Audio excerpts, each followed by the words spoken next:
नमस्कार, मैं हूं प्रशांत भारद्वाज और आप देख रहे हैं न्यूज रूम पोस्ट। कोविड-19 का असर दुनिया भर के ज्यादातर देशों में इस वक्त ना के बराबर है। भारत में इस वक्त हालात ज्यादा गंभीर बेशक ना हो, लेकिन दुनिया के 45 देशों में कोरोना एक बार फिर लोगों की टेंशन बढ़ा रहा है। कुछ हालिया महीनों में अमेरिका और ब्रिटेन समेत दुनिया के कुछ हिस्सों में कोरोना के मामले दोबारा से बढ़ते देखे जा रहे हैं, जिससे कि इन देशों में रहने वाले लोगों की चिंता भी बढ़ने लगी है। इन देशों में कोविड के नए वेरिएंट की वजह से मामलों में लगातार तेजी देखने को मिल रही है। US centre for disease control and prevention यानी कि सीडीसी के डेटा के मुताबिक कोविड के कारण अस्पताल में भर्ती होने वाले मरीजों और पॉजिटिव मरीजों की दर लगातार बढ़ रही है। सीडीसी के हालिया आंकड़ों के मुताबिक कोरोना का EG5 वेरिएंट, जो कि एक नया वेरिएंट है, वो बीते 2 हफ्तों में 17% से भी ज्यादा नए मामलों के लिए जिम्मेदार है। ये मौजूदा वक्त में फैल रहे किसी भी स्ट्रेन का उच्चतम प्रसार है। इसने पहले से फैल रहे आर्कटुरस वेरिएंट को भी पीछे छोड़ दिया, जो अमेरिका में लगभग 16% संक्रमण फैलाने के लिए जिम्मेदार था।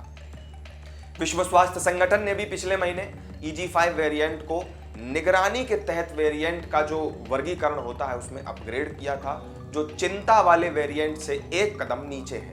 WHO की माने तो ऐसा तब हुआ जब जून के मध्य से लेकर के जुलाई के मध्य तक EG5 का वैश्विक प्रसार लगभग दोगुना हो गया और 45 से भी ज्यादा देशों में ये स्ट्रेन पाया गया। पिछले महीने संयुक्त राष्ट्र की स्वास्थ्य एजेंसी ने कहा था कि बढ़ते मामलों और मौतों या फिर EG5 से जुड़े रोग की गंभीरता में बदलाव का कोई भी सबूत नहीं है। EG5 वेरिएंट XBB192 का ही वंशज है, लेकिन एक अतिरिक्त उत्परिवर्तन के साथ इसका प्रसार इस बार देखने को मिल रहा है। विशेषज्ञों की तैयार की गई एक रिपोर्ट के अनुसार गर्मी के मौसम के दौरान मामलों में हालिया जो बढ़ोतरी है वो इस बात का संकेत हो सकती है कि सर्दियों में क्या कुछ होने वाला है, क्योंकि 2020 के बाद से कोविड के संक्रमण में कई बार वृद्धि, फिर गिरावट और कई तरह की लहरें भी आई हैं।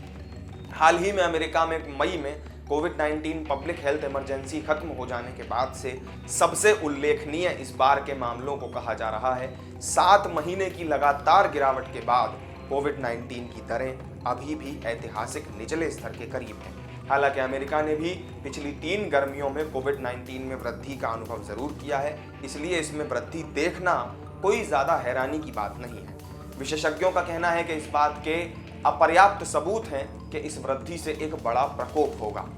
इसके अलावा यूके में भी, ब्रिटेन में भी कोविड के मामलों में हालिया वृद्धि के लिए वेरिएंट EG5 जिसे एरिस नाम दिया गया है, उसी को जिम्मेदार ठहराया गया है। यूके स्वास्थ्य सुरक्षा इमरजेंसी ने कहा कि 7 नए कोरोना वायरस मामलों में से एक में एरिस वेरिएंट पाया गया। ब्रिटिश मीडिया की रिपोर्ट के अनुसार जो नए आंकड़े आए हैं उसमें एरिस वेरिएंट के मामले अब सभी मामलों के 14.6% हैं। सीडीसी के अनुसार कोविड-19 हल्के से लेकर बहुत गंभीर तक के लक्षण पैदा कर सकता है, जिसमें बूढ़े लोगों के बहुत बीमार होने का खतरा ज्यादा होता है। इसलिए कोविड-19 का समय रहते इलाज जरूरी है। स्वास्थ्य विभाग की गाइडलाइंस और दवाओं को जरूर आपको फॉलो करना चाहिए और सीडीसी भी बहुत सारे तरल पदार्थ पीने और अगर जरूरी हो तो ओवर द काउंटर यानी एंटी बुखार वाली जो दवाएं होती हैं उनका इस्तेमाल करने की सलाह देता है।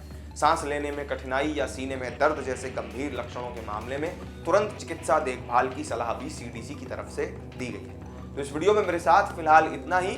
कोविड-19 के इस नए वेरिएंट को लेकर दुनिया भर को अब किस तरह से सतर्क हो जाना चाहिए, आपका क्या मानना है, कमेंट करके जरूर बताएं। वीडियो पसंद आई हो तो लाइक और शेयर कर दें और चैनल को सब्सक्राइब करना ना भूलें। फिर मिलेंगे किसी नई वीडियो में नई जानकारी के साथ, तब तक के लिए दीजिए इजाजत। नमस्कार।